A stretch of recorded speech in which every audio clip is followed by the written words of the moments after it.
ముఖ్యమంత్రి జగన్మోహన్ రెడ్డి వద్ద ఉన్న ఆస్తులతో మన రాష్ట్రంలో నెలకు వసతి దీవెన ఇవ్వవచ్చునని లోక్సభ సభ్యుడు తెలుగుదేశం పార్టీ నేత రామ్మోహన్ నాయుడు అన్నారు. శ్రీకాకుళం జిల్లా పార్టీ కార్యాలయంలో టీడీపీ అధినేత నారా చంద్రబాబు నాయుడు పుట్టినరోజు సందర్భంగా వేడుకలను నిర్వహించారు. చంద్రబాబు అమలు చేసిన ఎన్నో సంస్కరణలను దేశంలోని చాలా మంది నేతలు ఆచరణలో పెట్టారని రామ్మోహన్ నాయుడు అన్నారు. ఆయన పాలనను అభివృద్ధిని మోడల్గా తీసుకున్నట్లు చెప్పారు. వాజ్పేయి కూడా ప్రధానిగా ఉన్న సమయంలో చంద్రబాబు సలహాలు తీసుకునేవారని అన్నారు. దగ్గరికి వెళ్ళి మాయం చేసే మళ్ళీ ప్రయత్నం చేస్తున్నాడు. ఏమంటున్నాడనండి, మీ బిడ్డని కాపాడండి అని. ఏం కాపాడాలమ్మా?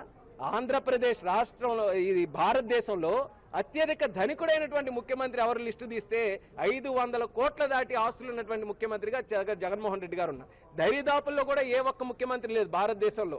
అటువంటిది అంటే ముందు ఏదైనా ఇది చేశారా?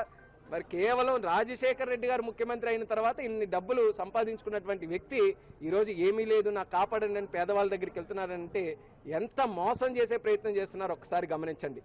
అది ఒఫీషియల్గా ఉన్నటువంటి లెక్కలు ఈరోజు చేస్తేనే 500 కోట్లు దాటాయి. అన్ఒఫీషియల్గా బినామీలు కానీ, భూ కబ్జాలు కానీ, లేకపోతే షెల్ కంపెనీలు కానీ, ఇతర దేశాల్లో ఉన్న కంపెనీలు కానీ, భారతీయ సిమెంట్స్ కానీ, సాక్షి పేపర్ కానీ, ఇలా యాసెట్స్ అన్నీ కూడా ఒకటికొకటి తీస్తే చీఫ్ సెక్రటరీ గారు ఎవరైతే మన చీఫ్ సెక్రటరీ గారు వసతి దీవెన కోసం డబ్బులు లేవని ఈరోజు ఏ రకంగా బాధపడుతున్నారో ప్రజల దగ్గరికి వచ్చి జగన్మోహన్ రెడ్డి గారి తాలూకు అక్రమాస్తులన్నీ కూడా తీసుకొని వస్తే నెలకొకసారి వసతి దీవెన చేయొచ్చు, నెలకొకసారి అమ్మఒడి కార్యక్రమం చేయొచ్చు, నెలకొకసారి పేద ప్రజలకు అందరికీ కూడా డబ్బులు పంచొచ్చు. అంత డబ్బులు ఉన్నటువంటి వ్యక్తి ఈరోజు ఓడిపోతారనేటటువంటి భయంతో మళ్ళీ ఒక కట్టుకథ అల్లుకొని ప్రజల దగ్గరికి వస్తున్నారు. గతంలో కట్టుకథలు గుర్తు చేయమని